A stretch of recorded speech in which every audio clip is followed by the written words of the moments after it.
This video is brought to you by Raycon.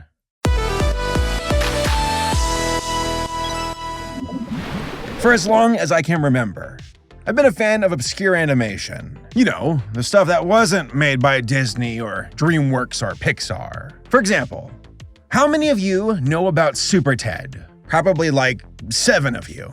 How about Immigrants? The adult-oriented movie that was made by the same folks who made Rugrats. I'd wager that most of you all had no idea it was even a thing. You see, that's what I love about my channel. I love presenting to you all animated content that's off the beaten path. Squirrel and Hedgehog, Rock and Rule, Cleopatra. It's like my own private collection of weirdness that I share with you all. But there's something I've known about for quite some time now. Something that I'm genuinely hesitant about covering, because it's just that raw. It's an animated short from 2009 called Judas and Jesus. Now, I've covered spicy stuff before on my channel, and YouTube is fine with it as long as I play by their rules. But guys, I am legit concerned this time around. And for the handful of people who have seen Judas and Jesus, well, you know what I'm talking about. For all intents and purposes, Judas and Jesus is an ideal fit for my channel. It's obscure, it's religious, it's adult-oriented, it's furry. What more could I ask for? How have I not reviewed this yet? Well, let me remind you again. This short is offensive, it's graphic, it is downright blasphemous. But with the proper amount of censoring, which is going to be a lot, I think I can review this short without going to hell. Also, Mom, if you are watching this video, I beg of you, turn it off now. Please, go watch my VeggieTales video instead. You're not gonna wanna see this one. That's what my life has come to. I have to beg my own mother not to watch the smut I review on my channel. How is this my life? Are you winning, son?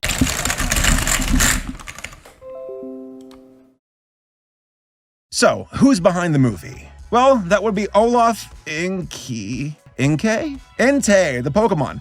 It's Olaf Entei and Claudia Romero of Distant Dreams Film Production. This was a small studio from Germany, and they don't have a lot when it comes to their filmography. As a matter of fact, this is their only animated piece of content, though both Olaf and Claudia have worked on animated projects before, such as King of Fools in 2004. Also, just like Judas and Jesus, this one too is very spicy. Honestly guys, there's not much more I can really say.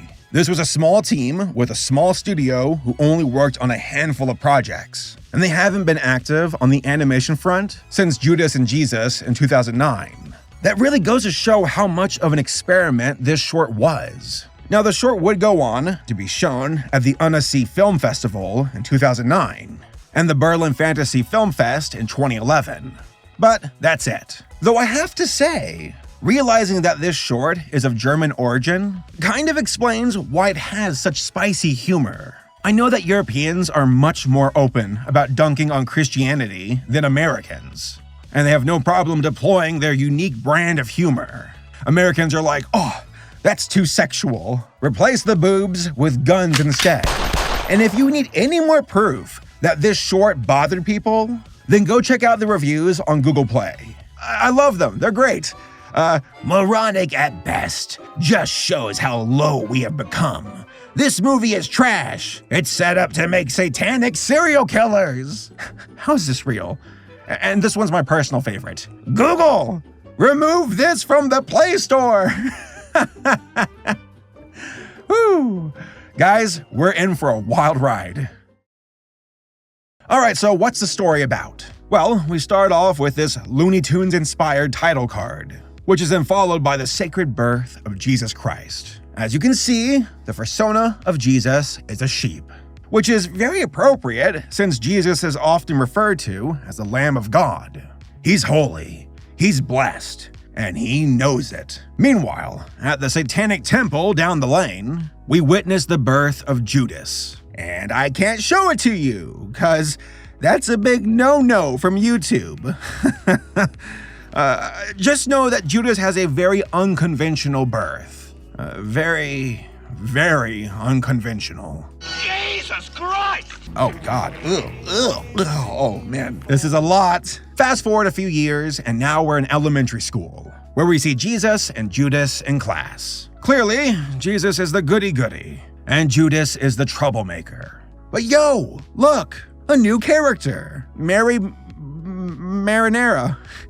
Magdalene. That's how you say it, guys. Take it from me.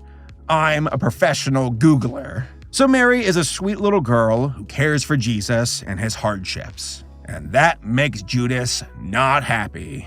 We then get to see the trio during their high school days. But we're going to skip that part. Trust me, we want to skip that part. We then jump to them in their 30s. Jesus has his disciples, and Judas is one of them. But he's still a scummy guy. Also, Mary's really grown up.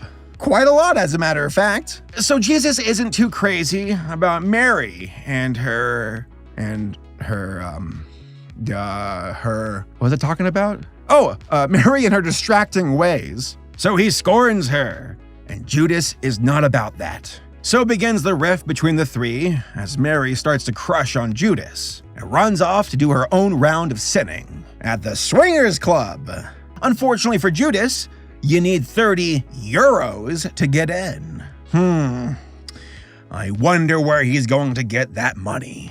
So Judas goes on to betray Jesus to the Romans. Judas then goes inside the Swingers Club and really gets to see a side of Mary he's never seen before. And yeah, you know what? We're gonna blur this out.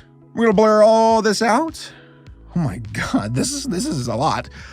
So Jesus shows up and he is not happy about what's going on in here. He scorns Judas, he scorns Mary, but then the Romans show up and they're like, "Tick-tock, bro, it's time." And so begins the crucifixion. Jesus carries the cross, he gets nailed to it, and then the literal show is over. Check it out, you got like a stage and lights and everything. And the sheep are sad afterwards and realize, hey, Judas betrayed Jesus. Let's hang the guy. And they do. And the credits roll. But if you stick around a bit longer, you get to see some truly demonic stuff. As Mary comes in and blur all of it. Blur everything. Blur the title of the video. Blur my face. Just blur it all. It's all blurred. And trust me, you don't want to see it. And that's the movie. You know what? I'm being a prude. Let me tell you exactly what happens. So Jesus is like, he's got his out, and he's in there like swinging it around being like, yo, what the are you doing? Judas, hey, get your out of her. There's dripping off your nope. Hey, Mary, stop riding on Judas's. You got him full up in your you're spraying out. No. It's disgusting, you Satanist sons of. Hey, you listen here. You know, pay for your sin. And then Judas is like, hey, mother, I'm gonna this right in her. And my God, it feels nice and tight. And I'm gonna side of it. And then you're gonna be hung on a cross because I'm hung on. And then you're gonna see it come out of her. Yeah, it's gonna be gross like that. And my God, we're all going to hell. Everyone watching this video is going to hell, including me. And that's the movie. So, what are my overall thoughts about Judas and Jesus? Well, let's start off with the story. It's satire, plain and simple, and it takes aim at Jesus, Judas, and the crucifixion. Now, for many folks, this biblical story is off limits, and ridiculing it is blasphemous. But for others, it's worth goofing on. And that's the case here. In the short, Jesus is a holier-than-thou masochist. Judas is a spiteful, sex-crazed creep. And then Mary is a good girl gone bad. Oh, so bad.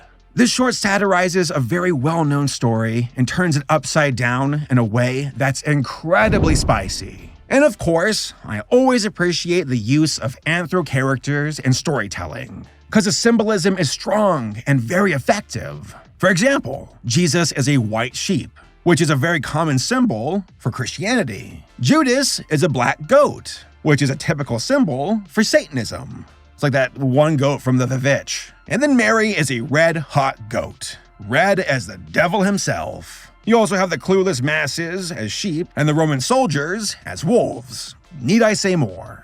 Very little dialogue is used in this short. And I really like that. Like, the original story this is based on is already universally known. So it was smart for this short to rely heavily on visual storytelling instead. That way, anybody of any language can watch it and follow along. Again, another strength of this movie, and I very much so appreciate it. Now, some of the jokes in this short are incredibly crass. And I can't even show them in this video. Like, yeah. I mean, it is that graphic. But I think that it adds to the edgy, hellish energy of the story, and the fall of Mary and Judas. I mean, come on. We're dealing with hell, demons, and the devil. What did you expect? Something wholesome? Well, I guess there was a hole. And then you have the animation. Honestly, considering the size of the team that made this short, the animation is really good. Dynamic shots, fluid movement, great character designs. This team legit knew what it was doing. And I especially like how all of the sheep occasionally form into a blob and move around like some kind of liquid. That's wonderful. They're all on the same page. They all move as one mass because they're a herd of mindless sheep. There's also great composition and framing, funny visual gags, and of course, boo earns. Boo earns? I was saying boo earns. All in all, Judas and Jesus is a clever piece of sacrilegious animation that definitely had a thing or two to say about Christianity and wanted to show its take on the crucifixion of Anthro Jesus. Wow, I never thought I would actually say that sentence, but here we are. What has my life become? In conclusion, Judas and Jesus is one of the most offensive things I've ever seen. But just because something is offensive doesn't necessarily mean that it's bad. There are plenty of shows and movies out there that are offensive to audiences and elicit all kinds of reactions. But that's kind of the point. To mock something that deserves to be taken down a peg. To use humor, to ridicule, or laugh at a topic that many people believe is beyond reproach. Now, there's no denying that there's a level of nuance required to successfully satirize something. And I think Judas and Jesus was a bit of a hit or miss in that regard. For example, Jesus being crucified on stage in front of an audience as some kind of concert spectacle was pretty funny to me, since so many prosperity pastors nowadays do the same thing. It comes across as a performance, and the story calls that stuff out. I also wonder if it was having a go at the Passion of the Christ. But then there's some of the sexual stuff from the short that made me very uncomfortable, and I did not really care for it. That being said, hey, maybe that was the point. I mean, we are dealing with Satan and Judas and hell, and those things are supposed to be messed up and graphic. Still, I had to look away at some of the parts in this movie. It was just too much with the birthing scene. All in all though, Judas and Jesus is a testament to animation and how a small team of talented artists could have their voices heard in such a way. They wanted to mock religion, to poke fun at the crucifixion, and show their version of how and why Judas betrayed Jesus. Now, is everyone going to like this short? No, absolutely not. Nor are people obligated to like it. But that's art for you. You take a chance to speak your mind, and it's up to your audience to make of it as they see fit. Speaking of which, I guess we'll find out soon enough what YouTube thinks of my review of Judas and Jesus. What's that? You didn't blur out this entire video?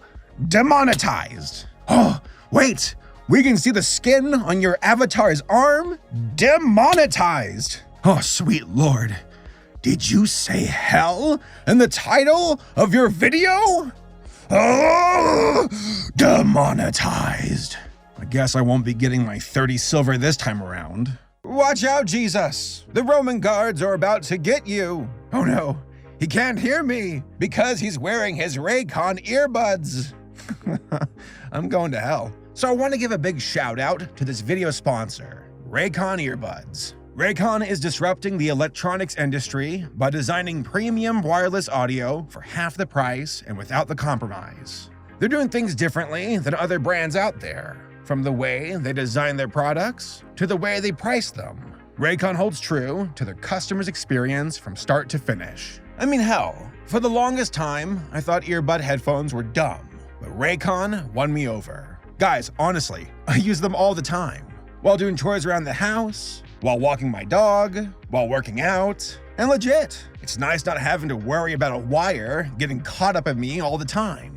Raycon earbuds give you 6 hours of playtime, a seamless Bluetooth pairing, a rich bass, and a more compact design for a comfortable, noise-isolating fit. There's even a 45-day free return policy. And best of all, Raycons aren't stupid expensive like other brands. They're fairly priced, but still have a high level of sound quality. For a while now, I've been rocking their everyday E25s, and they've been consistently great. This version has 6-hour playtime, seamless Bluetooth pairing, again, a rich bass to the sound, and a more compact design that gives you a nice, noise-isolating fit. There are even new colors to pick from. Oh, and get this. Raycon was founded by Ray J, and celebrities such as Snoop Dogg, Mike Tyson, J.R. Smith are absolutely obsessed with Raycons. So, click the link in the description down below and go to buyraycon.com/Saberspark to get 15% off your Raycon purchase. Again, folks, I legit use these. I use them every day, and I highly recommend them.